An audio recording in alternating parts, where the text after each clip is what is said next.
Alright everyone, now onward to the Middle East. We have to talk about the Baghdad embassy attacks, the sending in of the U.S. Marines. I think 100 U.S. Marines sent in to reinforce that location. My thoughts about the whole thing, and also very importantly, which is Trump's thoughts, because, as the executive, as the commander-in-chief of the military, that matters disproportionately. First and foremost, I oppose any form of action in Iran, any military strikes at all, and I'm questioning, the whole situation is this.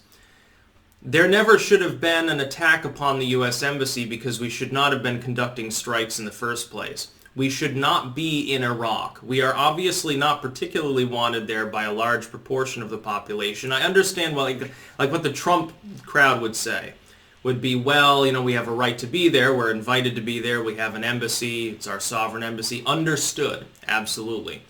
The problem is that the way in which we have acted in that region has inflamed it to the point where you can't really blame people for being pissed at us for taking any action, number one. Which puts us in a catch-22 situation. If you don't take action, problems mount, potentially you get attacked, terrorists proliferate. If we do take action, you have violent protests, potentially emboldening other militant groups. It's a situation that you can't really win, and this is why we should have left long ago. Since we haven't chosen to do that, actions sometimes have to be taken on behalf of our defense. It's regrettable, but true. That being said, the idea of war with Iran is crazy. The idea of extending our role in the region, ad nauseum is crazy. Anything other than simply withdrawing and understanding that we can't be the guarantor of stability of every part of the world. We can't intervene in every part of the world. We can't always win every engagement and expect to have everybody as our friends at all times. Only understanding this and acting upon that pragmatically will actually succeed as far as our Middle East policy. We've been dicking around in that region since the 50s.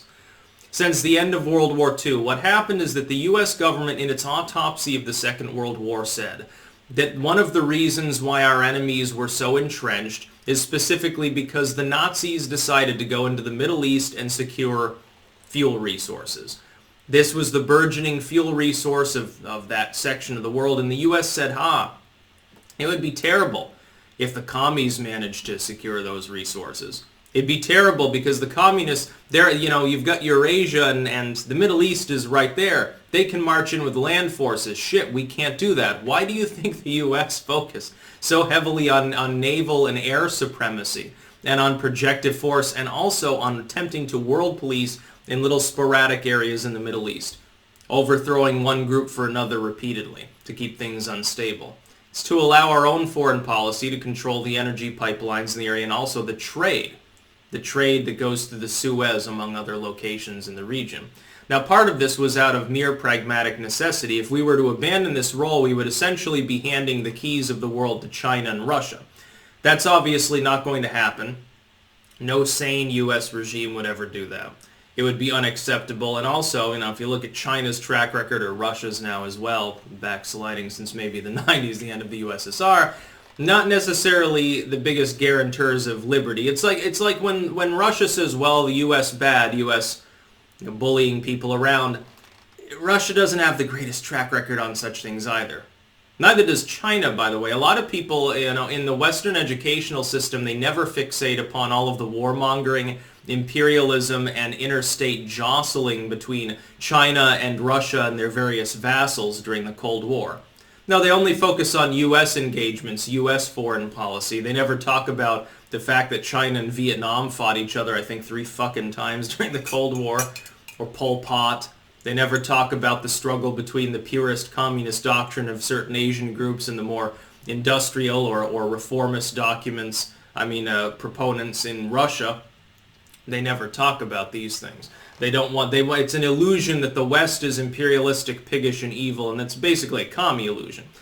That being said, the U.S. is not the world police of Iran. The idea of going to war with Iran would be suicidal anyway. It would start probably World War III. Iran is one of the direct vassals of Russia. Now, Russia may not be, in some senses, the great power that it once was, but it does have a great power-style nuclear arsenal. The idea that Russia would be comfortable and fine with Iran getting bombed by the United States is totally asinine. So, When Trump came out and said he didn't want or foresee war with Iran, which he did a few hours ago. Good. Wonderful. That helps me sleep better at night because that's, I mean, even politically speaking, that's one of the few things that could sink his re-election bid was the breaking out of a major war. There are basically three things that can stop Trump's re-election in 2020 because the Democrats, they can't find their ass from their head. Trump has a health issue, croaks, has a stroke, something like that. That's not likely, all things considered. Even Bernie Sanders isn't likely to have any other major health issues, statistically speaking. And he's fucking 78. Or 77. Can't remember. I can't even remember the age of the candidates. They're all just fucking old. All four of the front runners. Buttigieg aside, because he's been stalled out, the others are all in their 70s, so keep that in mind. Health issue, major war, or economic calamity. Major recession or depression breaks out or something. I think that the Fed can keep kicking the can down the road for at least the next half decade, so I don't see any economic problems looming. Trump's unlikely to have a health issue. That basically leaves the possibility of listening to the Boltons and the Romneys and the McCains of the world that desperately, they want so much to bomb Iran. They've been itching for a major war because here's the thing. They loved shock and awe. They loved, testing all their new toys in Iraq. They loved the fact that for about a year there, they got carte blanche to bomb anything that moved anywhere in the region. And the rest of the world looked away even if there were war crimes committed because they didn't dare to say anything other than France and their reasons for staying out were really just, hey, screw the United States, haha, you're being a bully. Here's the problem. Since then, largely the warmongering is dried up. Even Obama was not a peacenik. Obama was no fucking hippie. He was a warmonger too. He just preferred to pick away at people with drones rather than having mass action. In the wake of Obama and now Trump's foreign policy being less of the cowboy style of George W., especially first term W., the warmongers have blue balls. They've been hoping to start Armageddon. The Shapiroites, they want World War III because they're convinced that the Messiah will come back or something.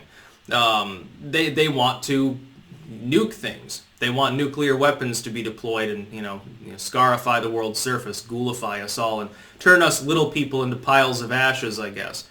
And it's sadistic as crazy hell. These people are war pigs. It's very uncivilized the way some of these people think. And then there are others that are merely delusional. You can go through and you can make a list. Which ones are delusional and which ones are just fucking completely goddamn insane? I have my own list I think I'll make of people, split them up into groups. Now, if you want war with Iran, basically you're arguing for bringing us to the brink of World War III. It's good that Trump, therefore, is showing restraint. He was doing a little bit of A/B testing because at first he said, well, Iran will pay, I'm going to hold them responsible. But then he says, but, I don't foresee war. Which means he's going to do what he's done before, which is more sanctions, more reversal of the appeasement policies of Obama, which, by the way, most of his fans support. I don't want to appease Iran. We've got to keep something in mind. Can we be honest with ourselves? I don't want to strike Iran. I don't see Iran as an existential threat to the U.S. or any of its allies. The idea that they're an existential threat to our greatest ally, Israel. No, they're not. Israel has thermonuclear weapons. Iran has centrifuges and might eventually develop an atomic weapon. And that's very much up in the air. No. But we've got to keep in mind, it is still a human rights abuser. It's still a severely authoritarian regime. It's still a dictatorial regime in some religious aspects. I realize that the fundamental central government itself is more liberalized now after a loose fashion. Now, but it is still a religious, authoritarian regime.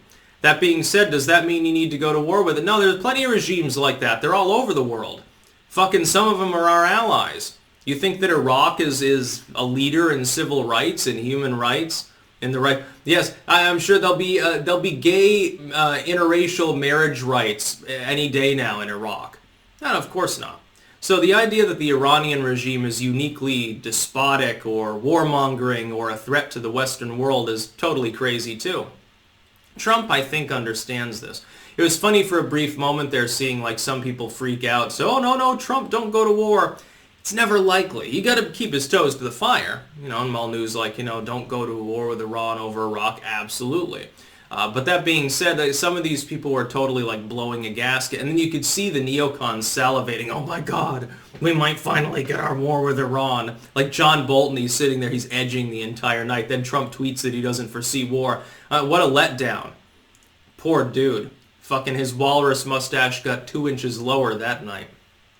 Yeah, I don't foresee war either, which is good.